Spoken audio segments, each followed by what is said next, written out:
வணக்கம். ஜேகே செய்திகளின் பிரதான செய்திகள். முதலில் தலைப்புச் செய்திகள். கிணற்றிற்குள் சடலத்தை மறைத்து வைத்த சந்தேக நபர்கள் 2 கைது. இலங்கை பெண்களிடம் போதைப்பொருள் பாவனை கணிசமாக அதிகரித்துள்ளதாக அறிவிப்பு. அல் ஜசீரா நேர்காணல் குறித்து முன்னாள் ஜனாதிபதி ரணில் விக்ரமசிங்க அதிருப்தி. தத்தெடுத்த குழந்தையை சித்திரவதை செய்து கொலை செய்த தம்பதியினருக்கு மரண தண்டனை விதிப்பு. வாகன இறக்குமதியாளர்களுக்கு மற்றுமொரு புதிய நிபந்தனை விதிப்பு. முன்னாள் பொலிஸ் மா அதிபர் தேசபந்து தென்னக்கோனின் சலுகைகளை நீக்குவதற்கு நடவடிக்கை.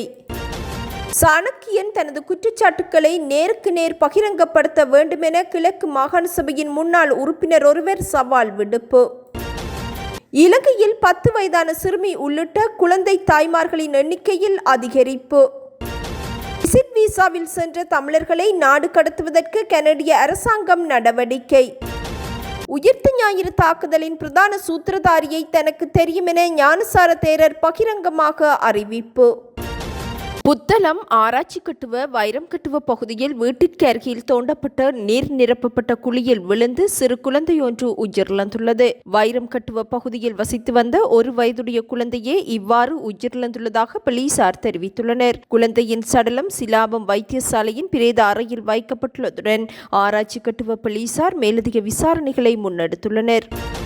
தெமட்டகந்த நவ்தகுல பகுதியில் வசித்து வந்த நிலையில் காணாமற் போன ஒருவர் நேற்றைய தினம் சடலமாக மீட்கப்பட்டுள்ளார். 42 வயதுடைய குறித்த நபரை காணவில்லை என அவரது மனைவி கடந்த மாதம் 14ஆம் தேதி எல்பிட்டிய போலீஸ் நிலையத்தில் செய்த முறைப்பாட்டிற்கு அடிப்படையில் மேற்கொள்ளப்பட்ட விசாரணைகளின் போது குறித்த நபரின் சடலம் கண்டெடுக்கப்பட்டுள்ளது. காணாமற் போன நபரின் சடலம் தெமட்டகந்த பகுதியில் உள்ள ஒரு கிணற்றில் வீசப்பட்டு மண்ணால் மூடப்பட்ட நிலையில் மீட்கப்பட்டதாக போலீசார் தெரிவித்துள்ளனர். இச்சம்பவம் தொடர்பில் சம்பந்தப்பட்ட காணியின் உரிமையாளரிடம் விசாரணைகளை மேற்கொண்ட போது காட்டு விலங்குகளை வேட்டையாடுவதற்காக வைக்கப்பட்டுள்ள மின்சார கம்பியில் சிக்கி அந்நபர் இறந்ததாக குறிப்பிட்டுள்ளார். இதன்படி மேற்கொள்ளப்பட்ட விசாரணைகளுக்கு அமைய அவர் மற்றொரு நபருடன் சேர்ந்து கிணற்றில் சடலத்தை வீசி மண்ணால் மூடியுள்ளமை கண்டறியப்பட்டுள்ளது. சம்பவம் தொடர்பில் காணியின் உரிமையாளரும் அவருக்கு உதவிய நபரும் போலீசாரால் கைது செய்யப்பட்டுள்ளனர். நாடளாவிய ரீதியில் 50 வீதத்திற்கும் அதிகமான பெண்கள் போதைப்பொருள் பாவனைக்கு உள்ளாக்கப்பட்டுள்ளமை கண்டறியப்பட்டுள்ளது. நாடளாவிய ரீதியில் 54% பெண்கள் போதைப்பொருள் பாவனையினால் பல்வேறு பிரச்சினைகளை எதிர்நோக்கியுள்ளதாக மதுசாரம் மற்றும் போதைப்பொருள் தகவல் நிலையம் நடத்திய ஆய்வில் கண்டறியப்பட்டுள்ளது. மகளிர் தினத்தை முன்னிட்டு 25 மாவட்டங்களிலும் உள்ள 15 வயதிற்கு மேற்பட்ட 1000 பெண்களை உள்ளடக்கி முன்னெடுக்கப்பட்ட ஆய்வொன்றில் இவ்விடயம் கண்டறியப்பட்டுள்ளது. நாட்டில் 43% பெண்கள் உள ரீதியான சவால்களை எதிர்கொள்கின்றார்கள் என்பது இதன்போது தெரிய வந்துள்ளது. அத்துடன் பெண்கள் தவிர்ந்த ஏனைய தரப்பினரின் மதுபான பாவனையினாலும் பெண்கள் பாதிக்கப்படுகின்றனர்.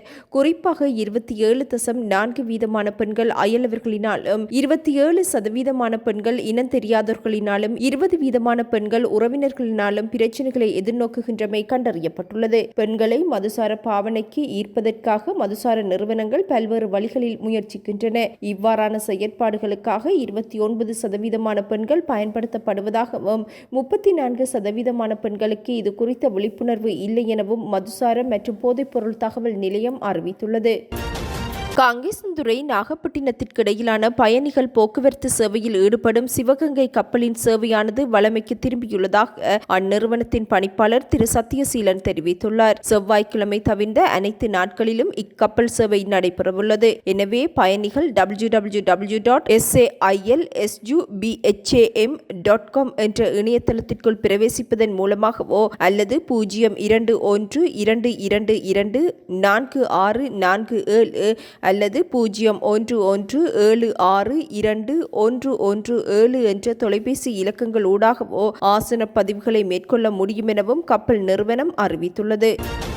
அல் ஜசீரா நேர்காணல் குறித்து முன்னாள் ஜனாதிபதி ரணில் விக்ரமசிங்க தனது அதிருப்தியை வெளியிட்டுள்ளார். நேர்காணல் ஒளிபரப்பான சிறிது நேரத்திலேயே ஊடகங்களுக்கு கருத்துரைத்த முன்னாள் ஜனாதிபதி தொகுப்பாளர் மெஹ்தி ஹசனுடன் இணைந்த 3 குழு உறுப்பினர்களில் 2 விடுதலை புலிகள் அமைப்பைச் சேர்ந்தவர்கள் என குறிப்பிட்டார். மனித உரிமைகள் வழக்கறிஞரும் இலங்கை மனித உரிமைகள் ஆணையகத்தின் முன்னாள் ஆணையாளருமான அம்பிகா சத்குணநாதன் இந்த விவாதத்தில் பங்கேற்பார் என தனக்கு தெரிவிக்கப்பட்டதாகவும் தாம் சித்தாந்த வேறுபாடுகள் இருந்த போதிலும் போதிலும் அவரை அறிந்திருப்பதால் அதில் மகிழ்ச்சியடைந்ததாகவும் முன்னாள் ஜனாதிபதி தெரிவித்துள்ளார். இருப்பினும் பின்னர் அவருக்கு பதிலாக விடுதலை புலிகள் ஆதரவு குழுக்களுடன் தொடர்பு கொண்ட 2 உறுப்பினர்கள் நியமிக்கப்பட்டதை அறிந்ததாக தெரிவித்துள்ள முன்னாள் ஜனாதிபதி நேர்காணலின் வடிவத்தையும் விமர்சித்துள்ளார். இவரது பதில்களின் முக்கிய பகுதிகள் தவிர்க்கப்பட்டதாகவும் முன்னாள் ஜனாதிபதி குறிப்பிட்டார். இதன்படி நான் உள்ளூர் ஊடகங்களுடன் பேசும்போது அது நேரடியாக ஒளிபரப்பப்படுகின்றது. எனவே நல்லது கெட்டது இரண்டும் வெளிவரும். இருப்பினும் அல் ஜசீரா 2 மணி நேரம் என்னை நேர்காணல் செய்தது.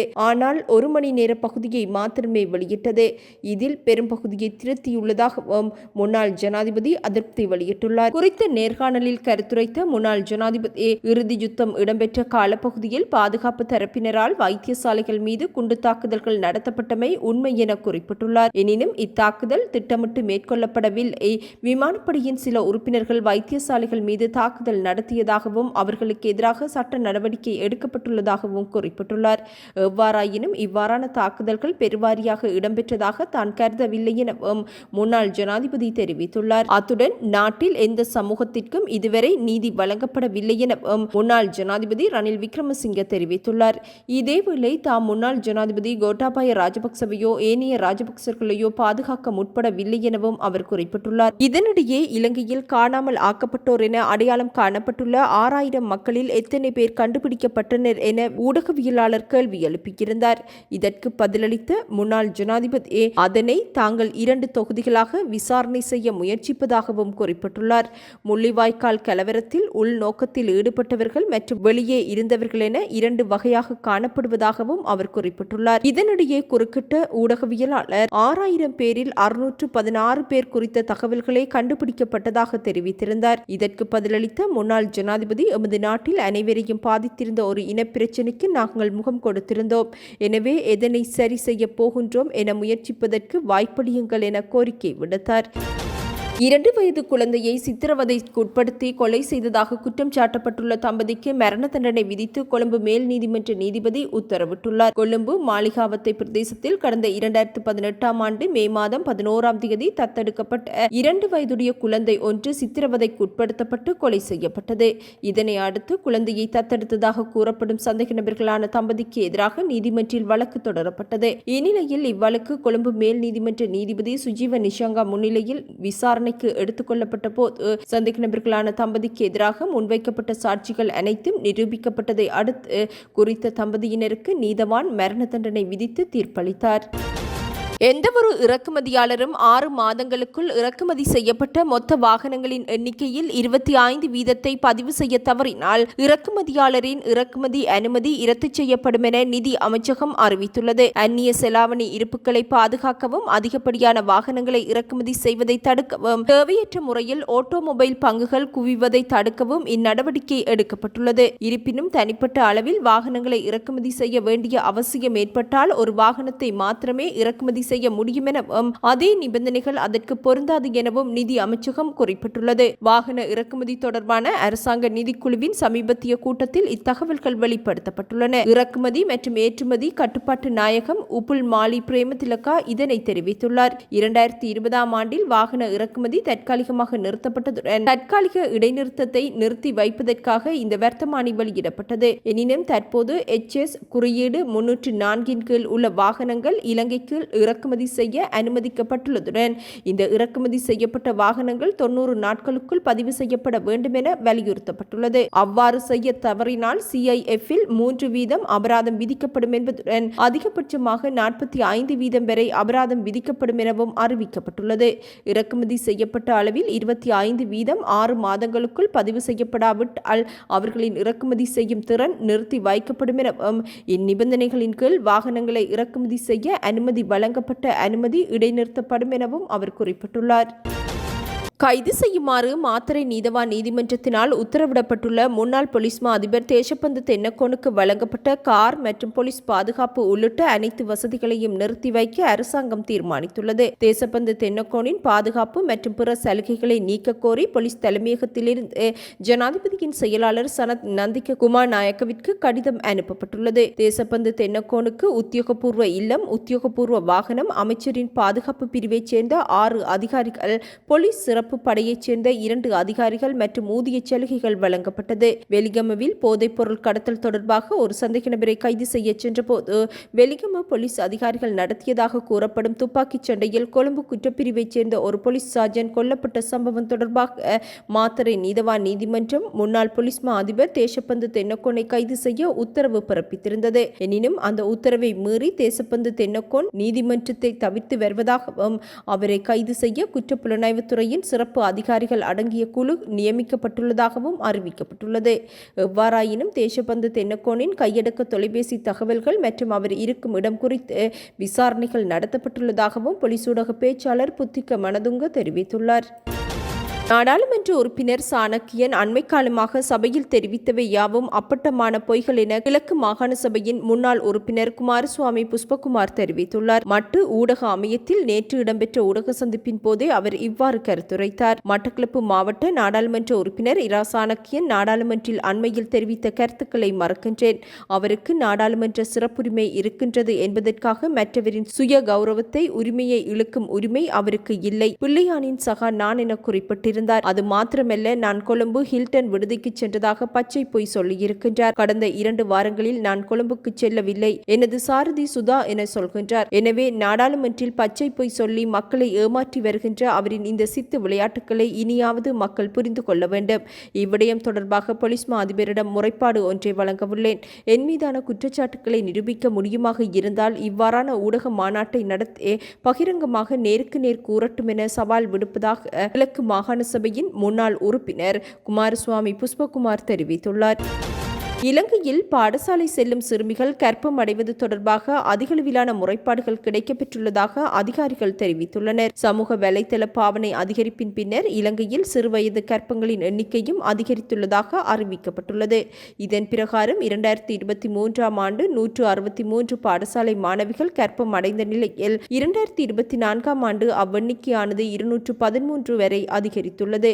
போலீஸ் மற்றும் சிறுவர் மகளிர் மீதான அத்துமீறல் விசாரணை பிரிவின் தரவுகள் இதனை வெளியிட்டுள்ளன. 2024 ஆண்டு பதிவான குழந்தை தாய்மார்களுக்கு மத்தியில் 10 வயதான சிறுமி ஒருவரும் உள்ளடங்கியுள்ளமை குறிப்பிடத்தக்கது. அதிகாரப்பூர்வமாக பதிவாகியுள்ள குழந்தை தாய்மார்களை விடவும் அதிக எண்ணிக்கையிலான குழந்தை தாய்மார்கள் இலங்கையில் இருக்கக்கூடும் எனவும் சந்தேகம் வெளியிடப்பட்டுள்ளது. நாட்டில் தற்போது பதிவாகின்ற சில சம்பவங்களில் கர்ப்பத்திற்கு பொறுப்பு கூற வேண்டிய ஆண்கள் 18 வயதிற்கு குறைவான சிறுவர்கள் எனவும் தகவல்கள் தெரிவிக்கின்றன. இதேவேளை மட்டக்களப்பு மாவட்டத்தில் சிறுவர் அத்துமீறல் அதிகம் இடம்பெற்ற பிரதேசங்களாக வாகரை, மண்முனை வடக்கு மற்றும் கிரான் போன்ற பிரதேசங்கள் அடையாளம் காணப்பட்டுள்ளமையும் சுட்டிக்காட்டத்தக்கது.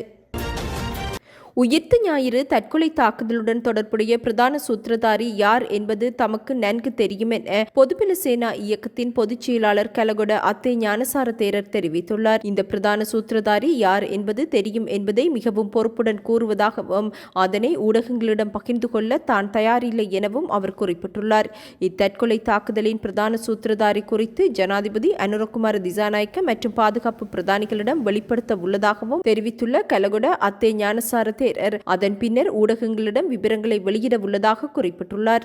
உயிர்த்த ஞாயிறு தாக்குதல் பற்றிய சகல விடயங்களையும் அம்பலப்படுத்துவதற்கு தயார் என தெரிவித்துள்ள அவர் உயிர்த்த ஞாயிறு தினமன்று இடம்பெற்றதனால் இத்தாக்குதல் உயிர்த்த ஞாயிறு தாக்குதல் என அழைக்கப்படுவதாகவும் பௌர்ணமி தினத்தில் இடம்பெற்றிருந்தால் பௌர்ணமி தாக்குதல் என அழைக்கப்பட்டிருக்கும் எனவும் தெரிவித்துள்ளார். தாக்குதலின் பிரதான சூத்திரதாரி யார், அவர் யார் யாருடன் தொடர்பை பேணினார், எங்கு தங்கியிருந்தார், அவர் சஹ்ரானை பயிற்றுவித்த விதம் உள்ளிட்ட அனைத்து விடயங்களும் தமக்கு தெரியும் என ஞானசார தேரர் தெரிவித்துள்ளமை குறிப்பிடத்தக்கது.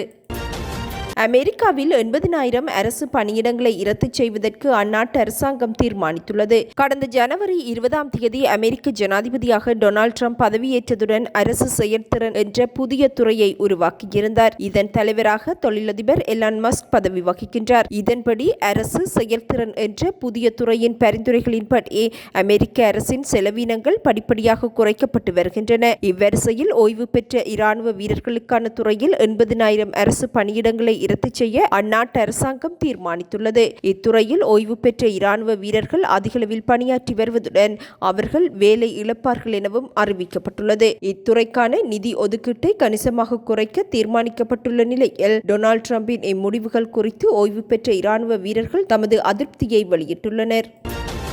கனடாவில் இருந்து தமிழர்கள் உட்பட பெருந்தொகையான வெளிநாட்டவர்கள் நாடு கடத்தப்பட்டுள்ளதாக அறிவிக்கப்பட்டுள்ளது. இத்தகவலை கனடிய எல்லை பாதுகாப்பு முகவர் அமைப்பு அறிவித்துள்ளது.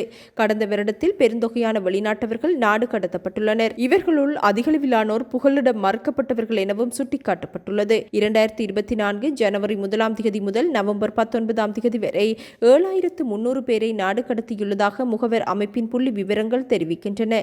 இதுவரையான காலப்பகுதிகளை ஒப்பிடுகையில் கடந்த வருடத்திலேயே அதிகளவிலான வெளிநாட்டவர்கள் நாடு கடத்தப்பட்டுள்ளனர். இதில் பல தமிழர்களும் உள்ளடங்குகின்றனர். சமகாலத்தில் கனடாவில் ஏற்பட்டுள்ள நெருக்கடி நிலைமைகளை சமாளிக்கும் வகையில் இந்நடவடிக்கை முன்னெடுக்கப்பட்டுள்ளது. கடந்த 2 வருடங்களில் விசிட்டர் விசா மூலம் எதிர்பார்த்ததை விட பல மடங்கான வெளிநாட்டவர்கள் கனடாவிற்குள் நுழைந்துள்ளதுடன் அவர்களில் பெரும்பாலானவர்கள் கனடாவில் அகதி அந்தஸ்து கோரியுள்ளமையும் குறிப்பிடத்தக்கது. இத்துடன் இன்று எமது பிரதான செய்திகள் நிறைவடைகின்றன. நமது அடுத்த பிரதான செய்திகளை நாளை எதிர்பாருங்கள். வணக்கம்.